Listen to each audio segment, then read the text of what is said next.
हे दोस्तों नमस्कार। एक बार फिर से स्वागत है आपके अपने यूट्यूब चैनल देव जीके ट्रिक्स में। तो दोस्तों हम लोग यहाँ पर गुड मॉर्निंग जीके की सीरीज के अंतर्गत यहाँ पर हम लोग पढ़ेंगे, जो कि काफ़ी अच्छे आपके प्रश्न हैं। और याद रखिए ये जो आपकी गुड मॉर्निंग जीके सीरीज रखी गई है वो आपकी सुबह 7 बजे, ठीक है, डेली 7 बजे यहाँ पर जीके टेस्ट लगाया जाता है। तो सुबह जीके टेस्ट आप लगा सकते हैं और यहाँ पर अपनी जीके काफ़ी अच्छी मजबूत कर सकते हैं। और किसी भी लेवल के लिए, अगर आप छोटे लेवल से बड़े लेवल तक की आप तैयारी करना चाहते हैं तो ये जीके आप डेली लगाइए, आपको 100% प्रॉफिट जरूर मिलेगा।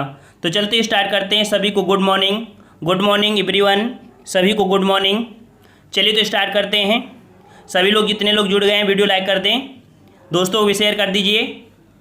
चलिए सभी को गुड मॉर्निंग। चलिए तो स्टार्ट करते हैं। यहाँ पर आपका प्रश्न दिया गया है कि राष्ट्रीय जलमार्ग फर्स्ट जोड़ता है। हमने कमेंट में पूछा था इस प्रश्न को। राष्ट्रीय जलमार्ग फर्स्ट जोड़ता है, किसको जोड़ता है यहाँ पर? तो जवाब सही क्या हो जाएगा? बिल्कुल सही जवाब है, वेरी गुड। ऑप्शन राइट आपके यहाँ पर सी हो जाएगा, हल्दिया से इलाहाबाद। ये कह सकते हैं इलाहाबाद से हल्दिया, ठीक है। तो यहाँ पर कह सकते हैं इलाहाबाद और हल्दिया जोड़ते हैं और ये जलमार्ग गंगा नदी में बनाया गया है, ठीक है। ये आपका जो जलमार्ग है ये आपकी गंगा नदी में बनाया गया है। और कह सकते हैं कि उत्तर प्रदेश से पश्चिम बंगाल तक ये आपका 1621 किलोमीटर है। कितना है? 1621 किलोमीटर तक आपका विस्तृत है। और ये भारत का सबसे पहला राष्ट्रीय जलमार्ग है, ठीक है। पहला राष्ट्रीय जलमार्ग आपका कौन सा है? तो आपका यही है, जो कि वाटर हाईवे 1 के नाम से जाना जाता है, हल्दिया से इलाहाबाद या इलाहाबाद से हल्दिया, ठीक है। चलिए नेक्स्ट क्वेश्चन का आते हैं। क्वेश्चन आपसे अगला पूछा गया है कि निम्न वन्यजीव अभ्यारण्यों में से कौन सा उत्तर प्रदेश में स्थित है? यहाँ पर बताना है कि उत्तर प्रदेश में कौन सा वन्यजीव अभ्यारण्य आपका स्थित है। तो 41 का जवाब, और 41 का ऑप्शन राइट आपका जवाब हो जाएगा। ऑप्शन राइट ऑप्शन डी हो जाएगा, चंद्रप्रभा वन्यजीव अभ्यारण्य। कौन सा है? वन्यजीव आपका चंद्रप्रभा वन्यजीव अभ्यारण्य। ये उत्तर प्रदेश में चंदौली में स्थित है, ठीक है, चंदौली में है। और इसकी स्थापना 1957 में की गई थी, ठीक है। 1957 में इसकी स्थापना आपकी की गई थी। और यह राज्य का कह सकते हैं कि 78 वर्ग किलोमीटर में आपका विस्तृत है आपका है, ठीक है। और इसके बाद नेक्स्ट क्वेश्चन का आते हैं। क्वेश्चन आपसे अगला है कि निम्न कथनों पर विचार कीजिए। निम्न कथनों पर विचार कीजिए। यहाँ पर दिया है कि भारत कपास के पौधे का आदि निवास है। भारत कपास के पौधे का आदि निवास है। दूसरा पॉइंट है कि विश्व में भारत पहला देश है जहां कपास की संकर किस्म विकसित हुई है, जिसके परिणाम स्वरूप वर्धित उत्पाद होता है। यहां पर आपका सही क्या होगा? तो भारत कपास के पौधे का आदि निवास है, ये भी आपका सही है। दूसरा भी आपके यहाँ पर ये पॉइंट सही है, अर्थात संकर किस्में जो आपकी हुई है, ये आपके कह सकते हैं विश्व का पहला ऐसा देश है जहाँ पर आपका कपास की संकर किस्में विकसित की गई है। तो ये दोनों ही पॉइंट आपके सही हैं और दोनों ही पॉइंट में आप देख सकते हैं ऑप्शन आपका यहाँ पर सही हो जाएगा। 1 और 2 दोनों हो जाएंगे, ठीक है। और नेक्स्ट क्वेश्चन आपका है कि निम्नलिखित में से कौन सी एक आग्नेय चट्टान नहीं है? आग्नेय चट्टान नहीं है। चलिए जवाब दीजिए। चलिए 43 का जवाब, तो 43 का जवाब हो जाएगा ऑप्शन राइट यहाँ पर आपका नाइस, ठीक है। बी नंबर आपका हो जाएगा नाइस। आपकी आग्नेय चट्टान यहाँ पर कह सकते हैं नहीं है। याद रखिए यह एक रूपांतरित चट्टान है जो ग्रेनाइट से बनती है, ठीक है। नीस ये कह सकते हैं, नाइस ना बोलते हैं ना नीस, तो वही आपका ग्रेनाइट का परिवर्तन हो जाता है नीस में, ठीक है। तो वही आपकी है, ठीक है। और अगले क्वेश्चन की तरफ बढ़ते हैं। क्वेश्चन आपसे अगला पूछा है कि नीचे दिए गए मानचित्र में एक्स द्वारा जो भारतीय राज्य है वो आपका कौन सा है? यहाँ पर ये देखो, ये जो आपका भारतीय राज्य है वो कौन सा राज्य है? तो देख लीजिए एक्स वाला कौन सा है, तो आपको पता ही होगा ये वाला राज्य कौन सा है। तो यहाँ पर आपका जवाब हो जाएगा त्रिपुरा है, बिल्कुल सही है, वेरी गुड। ऑप्शन आपका बी हो जाएगा त्रिपुरा है, ठीक है। नेक्स्ट क्वेश्चन का आते हैं। क्वेश्चन आपसे अगला पूछा गया है कि काराकोरम पर्वत श्रृंखला में सबसे ऊंची चोटी कौन सी है? काराकोरम पर्वत श्रृंखला में सबसे ऊंची चोटी कौन सी है? 46 जवाब दीजिए। चलिए बिल्कुल सही जवाब है, वेरी गुड। ऑप्शन आपका हो जाएगा यहाँ पर बी नंबर K2, जो कि हम लोग गाडविन ऑस्टिन के नाम से इसे जानते हैं। और इसकी जो ऊंचाई है वो 8611 मीटर है, ठीक है। देखो हम यहाँ पर थोड़ा सा इस तरह के पॉइंट बता देते हैं जिससे कि आपके यूपी पीसीएस वाले भी बच्चे इसमें जुड़े हुए हैं, ठीक है। यूपी पीसीएस वाले भी बच्चे आपके जुड़े हुए हैं और कह सकते हैं कि लोअर पीसीएस की तैयारी हमने करवाया था, तो उसके मेंस के भी बच्चे जुड़े हैं। तो इस कारण से हमको यहाँ पर जो प्रश्न है थोड़ा अच्छे लेवल में भी लाना पड़ता है कि इनके भी हित में हो। यूपीएसआई का पेपर भी काफ़ी टफ हो जाता है, ठीक है, इसके कारण भी प्रश्नों की संख्या यहाँ पर थोड़ा सा टफ रखना पड़ता है। और देखा जाए तो तैयारी भी आपको इसी प्रकार से करना चाहिए, थोड़ी अच्छी लेवल में हो, आपकी पहुंच भी अच्छी हो, ताकि एग्जाम में बैठो तो आपको लगे कि नहीं, हाँ हमने पढ़ा है कुछ, ठीक है। छोटी मोटी जीके तो आप किताबों से पढ़ सकते हैं, छोटी मोटी जीके आप कहीं भी पढ़ सकते हैं, लेकिन जो नॉलेज मिले जहां से आपको एग्जाम में फंसे, ऐसे प्रश्नों का अध्ययन जरूर करना चाहिए। इसलिए हम यहाँ पर लेवल जो रखते हैं वो मॉडरेट रखते हैं, हाई लेवल, उच्च लेवल, निम्न लेवल, सबके प्रश्न आपको यहाँ पर मिलेंगे। छोटे प्रश्न मिलते हैं और बड़े प्रश्न मिलते हैं। तो इसमें ये कहने वाली बात नहीं होती कि सर स्पेशल टेस्ट इसका लगवा दीजिए। जब कोई स्पेशल क्लासें चलती है तो हम उसकी स्पेशल जीके अलग से करवा देते हैं, लेकिन ये मिक्स टेस्ट होता है जो कि आपको हमेशा ऐसे प्रश्न मिलते ही रहते हैं। समझ में आया ना? चलिए, तो यहाँ पर नेक्स्ट क्वेश्चन का आते हैं कि पीछे की ओर उड़ने वाला एकमात्र पक्षी कौन सा है। चलिए 47 जवाब दीजिए कि पीछे की ओर उड़ने वाला एकमात्र पक्षी कौन सा है। कौन सा है? बिल्कुल सही है, ये विश्व का सबसे छोटा पक्षी माना जाता है और ये पक्षी का नाम है हमिंग बर्ड, ठीक है। हमिंग बर्ड ऐसा पक्षी है जो पीछे उड़ने वाला एकमात्र पक्षी है और विश्व का सबसे छोटा पक्षी भी माना जाता है। अगला क्वेश्चन है कि निम्नलिखित में से कौन सा प्रतियोगी बाजार है। कौन सा प्रतियोगी बाजार है? प्रतियोगी बाजार यहाँ पर कह सकते हैं कि जो पूर्ण बाजार होता है, पूर्ण बाजार एक प्रतियोगी बाजार है, ठीक है। कौन? पूर्ण बाजार। ऑप्शन आपका हो जाएगा कि जो पूर्ण बाजार है एक प्रतियोगी बाजार है। और याद रखिए, इस प्रकार के बाजार में विक्रेताओं की संख्या की कोई सीमा नहीं होती है, जिसके कारण कोई भी एक उत्पाद जैसे विक्रेता हो गया बाजार में वस्तु की कीमत पर प्रभाव नहीं डाल पाता है, ठीक है। अगला क्वेश्चन यहाँ पर दिया है कि सरदार वल्लभ भाई पटेल कृषि विश्वविद्यालय अवस्थित है। सरदार वल्लभ भाई पटेल कृषि विश्वविद्यालय अवस्थित है।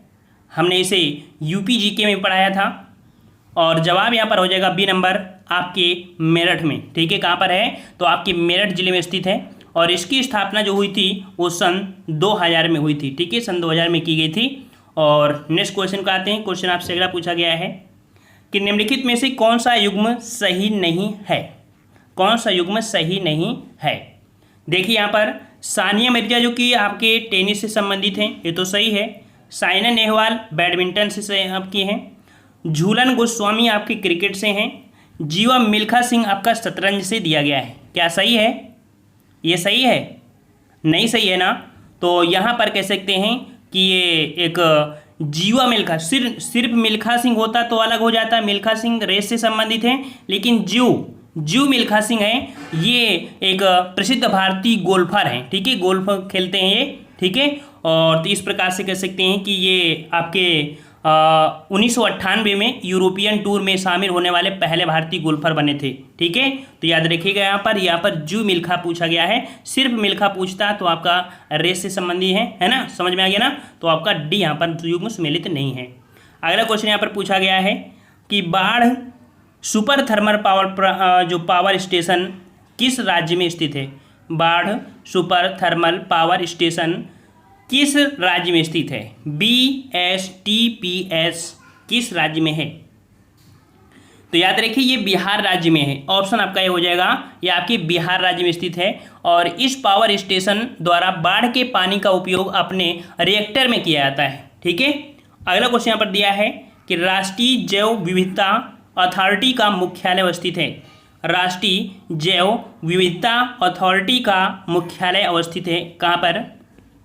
कहाँ पर स्थित है साथियों?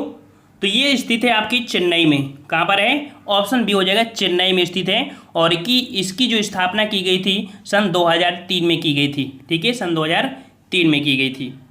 अगला है पृथ्वी की सबसे आंतरिक परत मुख्यतः बनी है। तो देख लीजिए, लेवल कह सकते हैं कि मतलब कि छोटे लेवल में आ गया, लेकिन ऐसे प्रश्न IAS में भी मिलेंगे आपको, ठीक है। तो ये मत कहिए कि कोई प्रश्न छोटा है या कोई प्रश्न बड़ा है, हर प्रश्न अपने आप में जिम्मेदार होता है। तो यहाँ पर देख सकते हैं कि पृथ्वी की सबसे आंतरिक परत होती है जो कि निकेल एवं लोहे से बनी होती है और इसे क्रोड कहते हैं। क्या बोलते हैं? इसे क्रोड कहते हैं और इसे नीफे भी कहते हैं। ठीक है, ऑप्शन आपका यहाँ पर बी हो जाएगा। निकेल एवं लोहे से बनी आपकी जो होती है ये आपकी होती है, और ये क्रोड या कह सकते हैं कि इसे नीफे के नाम से भी जाना जाता है। ठीक है, और नेक्स्ट क्वेश्चन का आते हैं। क्वेश्चन आपसे अगला पूछा गया है कि 21 मार्च और 23 सितंबर को पूरी पृथ्वी पर दिन और रात बराबर होते हैं, इसका कारण।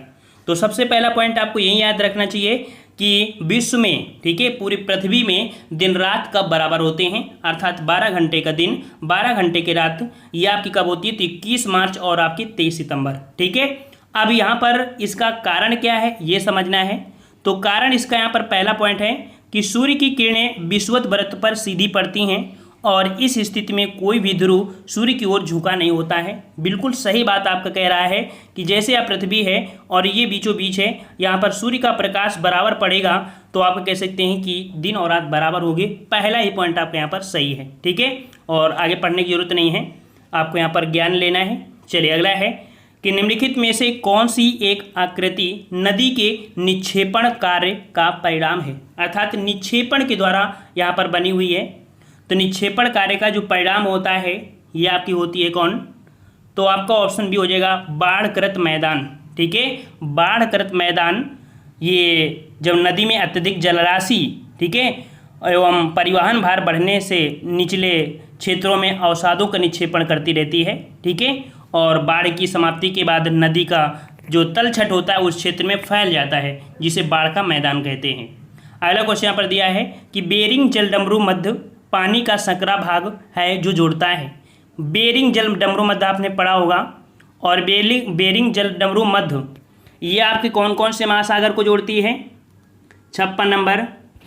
तो यहाँ पर देखिए आर्कटिक महासागर और प्रशांत महासागर। ठीक है, आर्कटिक महासागर और प्रशांत महासागर को ये आपके जोड़ती है, और कह सकते हैं कि बेरिंग सागर या कह सकते हैं एक चुक्सी सागर को जोड़ते हैं। ठीक है, इस प्रकार से कह सकते हैं, और ये एशिया को उत्तरी अमेरिका से अलग भी करता है। ठीक है, अलास्का और रूस को अलग करने वाली ये बेरिंग जलडमरू मध्य है। अगला क्वेश्चन यहाँ पर दिया गया है कि निम्नलिखित घास भूमियों में से कौन सी अमेरिकी मूल निवासियों का निवास स्थान है, अर्थात अमेरिका में आपकी कौन सी घास होती है आपकी अमेरिका में। तो यहाँ पर आपका जवाब हो जाएगा ऑप्शन बी प्रेरीज। ठीक है, कौन सी घास, तो प्रेरीज घास है जो कि आपकी अमेरिका मूल निवासियों का निवास स्थल है, मतलब कि उत्तरी अमेरिका में पाई जाने वाली घास भूमि को प्रेरी कहते हैं। ठीक है, यूरोप में कौन मिलती है, तो यूरोप में आपकी स्टेपीज मिलती है। अर्जेंटीना में आपकी पंपास मिलती है, और दक्षिण अफ्रीका में वेल्ड्स मिलते हैं। ये भी क्लियर हुआ। चलिए नेक्स्ट क्वेश्चन को आते हैं। क्वेश्चन दिया है कि जनपद पंचायत के अंतर्गत क्या होती हैं। जनपद पंचायत के अंतर्गत याद रखिएगा कि कई ग्राम पंचायतें होती हैं। बी नंबर आपका यहाँ पर हो जाएगा कि कई ग्राम पंचायतें होती हैं। ठीक है, और ये जो पंचायती राज व्यवस्था है ना, पंचायती राज व्यवस्था की शीर्ष पंचायती संस्थाओं तथा राज्य सरकार के मध्य कड़ी का कार्य करती है। अगला क्वेश्चन यहाँ पर दिया है कि अपने कच्छी समतल पर पृथ्वी के अक्ष का झुकाव कोण क्या है। चलिए इसका जवाब देते हो तो समझेंगे कि नहीं आप जो पेपर होता है या आप किताबों में अच्छी तरीके से पढ़े हैं। सही जवाब आना चाहिए सभी का। अपने कच्छी समतल पर पृथ्वी के अक्ष का झुकाव कोण क्या है।